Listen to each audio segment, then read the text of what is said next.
अस्सलाम वालेकुम एवरीवन, उम्मीद है आप सब खैरियत से होंगे। अच्छा जी, आज हम अपने करंट अफेयर्स में डिस्कस करेंगे एक मोस्ट इम्पॉर्टेंट टॉपिक को। जैसे कि आप सब न्यूज़ में और अदर चैनल्स पे टॉक शोज़ के अंदर एक टर्म सुन रहे होंगे, आर्टिकल 63A की। तो आर्टिकल 63A है क्या? तो आज के वीडियो लेक्चर में हम डिस्कस करेंगे आर्टिकल 63A या फिर हॉर्स ट्रेडिंग या फिर फ्लोर क्रॉसिंग, ये एक्चुअल में है क्या और इसका क्या मकसद है, और आजकल जो ये इशू इतना ज़्यादा कंट्रोवर्शियल बना हुआ है इसके पीछे क्या सिनेरियो है, वो तमाम की तमाम चीज़ें आज के वीडियो लेक्चर में हम डिस्कस करेंगे। तो चलिए सबसे पहले स्टार्ट करते हैं। लेकिन स्टार्ट करने से पहले मैं आपको ये थोड़ी सी चीज़ें स्ट्रीमलाइन कर दूँ, आपको बता दूँ कि आर्टिकल 63A है क्या। बेसिकली आर्टिकल 63A एक ऐसा आर्टिकल है जिसके अकॉर्डिंगली एक अमेंडमेंट की गई थी 1997 के अंदर। इसको अलाउ किया गया था, फिर इसको फिर डिसअलाउ कर दिया है, फिर अलाउ कर दिया है। एक्चुअल में ये जो है, इसमें क्या करते हैं लॉ मेकर्स जो हैं वो क्या करते हैं, वो वोट देते हैं against the policies of his on political party. जैसा कि 2022 में हुआ था, इमरान खान की गवर्नमेंट थी और इमरान खान को वोट ऑफ नो कॉन्फिडेंस के ज़रिए निकाला गया था। तो उस वक्त क्या हुआ था कि जो उसके MNAs थे, MPs थे, उन्होंने उसके खिलाफ वोटिंग की थी, तो जिसकी वजह से उनको एक्सपेल कर दिया गया था, उनकी गवर्नमेंट को ख़त्म कर दिया गया था। वोट ऑफ नो कॉन्फिडेंस जो थी उसके ज़रिए उसको निकाल दिया गया था। तो एक्चुअल में आर्टिकल 63A डील करता है हॉर्स ट्रेडिंग, यानी कि जो घोड़ों की जो खरीदो फरोख्त है, उसमें होता कुछ इस तरह से है कि जो अदर पार्टीज़ के MNA MPs हैं उनको ख़रीद लिया जाता है, उनकी बोलियाँ लगती हैं, उनको फिर ले लिया जाता है। जिस तरह PTI के कुछ MNA MPs को ख़रीदा था, फिर इसके अलावा अदर पार्टीज़ के अंदर ऐसा होता है। तो पहले इस चीज़ को इन्होंने इल्लीगल करार दिया था, फिर उसको इल्लीगल करार दे दिया गया था। तो अभी रिसेंटली क्या कर रहे हैं, इन्होंने इसको जब 2022 में हुआ था, तो 2022 में इसको इन्होंने लीगल करार दिया था। अब क्या कर रहे हैं, अब दोबारा से अमेंडमेंट करके आर्टिकल 63A को लीगल करार दे रहे हैं। फिर इस पर पनिशमेंट भी दी जाती थी कि जब कोई भी MNA, कोई भी पार्टी का कारकुन जो है वो अगर नेशनल असम्बली के अंदर हॉर्स ट्रेडिंग या फ्लोर क्रॉसिंग करेगा, उसको पनिशमेंट के तौर पे उसकी वोट जो है या तो एक तो ज़ाया हो जाती है, फिर उसके दूसरा उसकी जो है ट्रस्ट, जो उसकी गुडविल है, वो भी उससे इफ़ेक्ट होती थी। तो ये है एक्चुअल में हॉर्स ट्रेडिंग। अब करंट सिनेरियो क्या है, इससे क्या होता है कि इससे आर्टिकल 63A की एक तो सबसे बड़ी वजह ये है कि इससे एक पॉलिटिकल इंस्टेबिलिटी आती है। ज़ाहिर है, अगर एक फॉर एग्जांपल अगर PTI का एक कारकुन है या फिर उसका MNA MP है, वो हॉर्स ट्रेडिंग करता है, वो फ्लोर क्रॉसिंग करता है, अपना आर्टिकल 63A को यूज़ करता है, तो उससे क्या होगा, एक तो पार्टी के अंदर मिसट्रस्ट बढ़ेगा और पार्टी जो अंदर से टूट जाएगी। उससे क्या होगा, अदर पार्टीज़ जो हैं वो सामने उभर के आएंगी और इससे फिर क्या चीज़ें जन्म लेंगी, पॉलिटिकल इंस्टेबिलिटी। अब हुआ क्या था, सुप्रीम कोर्ट ने पिटिशन दायर की थी 29 सितंबर 2022 को, और कहा गया था कि जो हॉर्स ट्रेडिंग है या फिर आर्टिकल 63 है, इसको इलीगल, ये ज़ाहिर है 10 अप्रैल 2022 में इमरान खान की हुकूमत को गिराया गया था वोट ऑफ नो कॉन्फिडेंस के ज़रिए। तो फिर जब सुप्रीम कोर्ट ने एक्शन लिया था तो कि इस चीज़ को इलीगल करार दिया जाए, तो तब ये पिटिशन दायर की गई थी 29 सितंबर 2022 को। और डिसीजन इसका कब आता है, इसका फैसला कब आता है सुप्रीम कोर्ट की तरफ से, इसका फैसला आता है 29 सितंबर 2024 को, यानी कि 2 साल बाद इसका फैसला आया है। और अब फैसला ये आया है कि इसको लीगल करार दे दिया गया है, ठीक है। फिर 2022 में इसको डिसअलाउ कर दिया गया था, अब 2024 में फिर इसको अलाउ कर रहे हैं। तो कहते हैं कि आर्टिकल 63A जो है वो हमारे कॉन्स्टिट्यूशन का हिस्सा कब बना था। एक्चुअल में ये हिस्सा बना था 2010 के अंदर।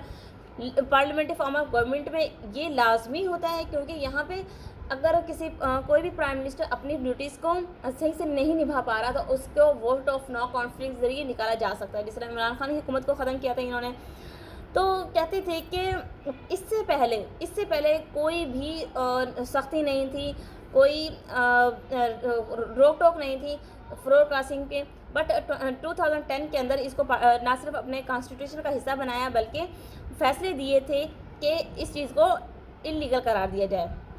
फिर क्या होता है, फिर 1997 के अंदर एक अमेंडमेंट पास होती है, 14th अमेंडमेंट उसका नाम दिया है। क्या उस वक्त क्या करते हैं, वो इम्पोज करते हैं आर्टिकल 58(2)B। अब इसके अकॉर्डिंग क्या होता है, यहाँ पे चीज़ को थोड़ा समझने की कोशिश कीजिएगा। जब आर्टिकल 58(2)B पास होता है तो उस वक्त क्या है, उस वक्त ज़ियाउल हक की हुकूमत होती है, ज़ियाउल हक की गवर्नमेंट होती है, और ज़ियाउल हक क्या करते हैं, उस वक्त मार्शल उन्हें लगाया होता है। तो उस वक्त ज़ियाउल हक प्रेसिडेंट होते हैं। तो आर्टिकल 58(2)B जो इसके अकॉर्डिंग प्रेसिडेंट की जो पावर्स है उनको बढ़ा दिया जाता है, उनका एनहांस कर दिया जाता है। तो फिर क्या करते हैं कि उस वक्त इसको इन्होंने अलाउ किया था वोट ऑफ नो कॉन्फिडेंस को, फ्लोर क्रॉसिंग को, और फिर ये जो है इससे ना सिर्फ जो फ्लोर क्रॉसिंग है इसमें इसको यूज़ करने वाले को ना सिर्फ उसकी वोट ज़ाया होगी बल्कि उसको डिसीट भी कर दिया जाएगा, यानी उसको जो उसकी मेंबरशिप उसको भी ख़त्म कर दिया जाएगा। फिर 17th अमेंडमेंट पास होती है 2003 के अंदर मुशर्रफ के दौर में, और फिर वो क्या करता है, फिर आर्टिकल 63A को दोबारा से रिस्टोर कर देता है, दोबारा से इन पावर्स को बहाल कर देता है और हॉर्स ट्रेडिंग को लीगल करार दे देता है। प्रेसिडेंट मुशर्रफ कब करते हैं, 17th अमेंडमेंट में 2003 में। अच्छा, यहाँ पे चीज़ मैं आपको क्लियरली मेंशन कर दूँ कि अभी जो ये अभी रिसेंटली हमने एक अपने प्रीवियस लेक्चर में डिस्कस किया था 26th अमेंडमेंट, वो क्या है और वो क्यों की जा रही है। तो उस लेक्चर में हमने फर्स्ट से लेकर और 26th अमेंडमेंट जितनी भी अमेंडमेंट्स 1947 से लेके अब तक कॉन्स्टिट्यूशन में जितनी भी अमेंडमेंट्स हुई उनको इन डिटेल डिस्कस किया था।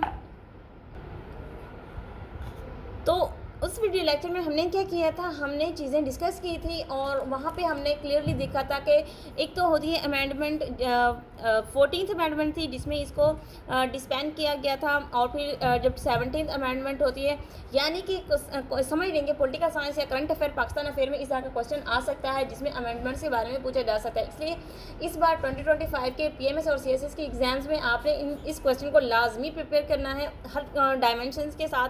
वो पूछ सकते हैं कि हॉर्स ट्रेडिंग क्या है, हॉर्स ट्रेडिंग कहाँ पे है और इसे पाकिस्तान में कब बैन किया गया था, इस तरह के इससे जुड़े हुए क्वेश्चन आ सकते हैं। वन पेपर में भी इस तरह के क्वेश्चन आ सकते हैं, तो इस चीज़ को लाजमी देखिएगा। आगे नेक्स्ट हम अब बढ़ते हैं। तो अब 2022 में क्या होता है, 2022 में आरिफ अलवी जो पाकिस्तान के प्रेसिडेंट थे, उन्होंने एक लेटर लिखा था सुप्रीम कोर्ट को for moral values of party. वो कहते हैं कि अगर हॉर्स ट्रेडिंग होगी, फ्लोर क्रॉसिंग होगी, अगर आर्टिकल 63A उसे अलाउ कर दिया जाएगा तो इससे क्या होगा, पार्टी के अंदर मोरालिटी ख़त्म हो जाएगी और जो पार्टी के अंदर जो ट्रस्ट का माहौल है वो ख़त्म हो जाएगा। तो आरिफ अलवी ने ही ये पिटीशन दायर की थी सुप्रीम कोर्ट के अंदर और ये लेटर लिखा था बाकायदा सुप्रीम कोर्ट को कि इसको ख़त्म किया दिया जाए। तो फिर क्या होता है कि अब फैसले 2022 में थी ये दरख्वास्त जमा करवाई गई थी सुप्रीम कोर्ट में, आरिफ अलवी ने करवाई थी 63A को ख़त्म करने के लिए। तो उसका फ़ैसला कब आता है, उसका फ़ैसला अब आया है 2024 के अंदर। अच्छा जी, तो फिर 2024 के अंदर जब फैसला आया था उसने इन्होंने अलाउ कर दिया है फ्लोर क्रॉसिंग को। अब कुछ ऐसी कंडीशंस हैं, कुछ ऐसी जगह हैं जहाँ पे फ्लोर क्रॉसिंग को हम नहीं यूटिलाइज़ कर सकते, तो ये चीज़ भी उन्होंने मेंशन कर दी है। कहते हैं कि इलेक्शन के दौरान प्राइम मिनिस्टर और चीफ मिनिस्टर जब इलेक्शंस होंगे ये आर्टिकल 63A को यूज़ नहीं कर सकते, इसे एक्सप्लॉयटेशन होगी। फिर कहते हैं कि वोट ऑफ नो कॉन्फिडेंस होगा तभी फ्लोर क्रॉसिंग को नहीं यूज़ कर सकते, यानी कि ये दो ऐसी जगह हैं जहाँ पे फ्लोर क्रॉसिंग को इन्होंने बैन कर दिया है। मनी बिल्स होंगे, बजट्स वगैरह होंगे, कॉन्स्टिट्यूशनल अमेंडमेंट्स होंगे, तो यहाँ पे ये वो 3 जगह ऐसी हैं प्रोमिनेंट जो डिक्लेयर कर दी हैं सुप्रीम कोर्ट ने कि इन जगहों पे फ्लोर क्रॉसिंग जो है वो इलीगल होगी। इसके अलावा आप फ्लोर क्रॉसिंग जो है उसको डिसबैन कर दिया गया है पाकिस्तान में और वो लीगल है। तो ये थी फ्लोर क्रॉसिंग आर्टिकल 63A, आप इसको आर्टिकल 63A भी कह सकते हैं, फ्लोर क्रॉसिंग भी कह सकते हैं और हॉर्स ट्रेडिंग भी कह सकते हैं। और आजकल पाकिस्तान के गवर्नमेंट में यही चल रहा है कि पॉलिटिकल इंस्टेबिलिटी है और उसकी तकरीबन काफ़ी हद तक उसकी एक ख़ास वजह अगर हम बात करें तो हॉर्स ट्रेडिंग ही है। तो उम्मीद है आपको चीज़ें समझ आ गई होंगी। ये था आज का हमारा टॉपिक अबाउट आर्टिकल 63A। इंशाल्लाह मिलेंगे नेक्स्ट वीडियो लेक्चर में एक नए टॉपिक के साथ, तब तक अपना ख्याल रखिएगा। जज़ाकल्लाह, अल्लाह हाफिज़।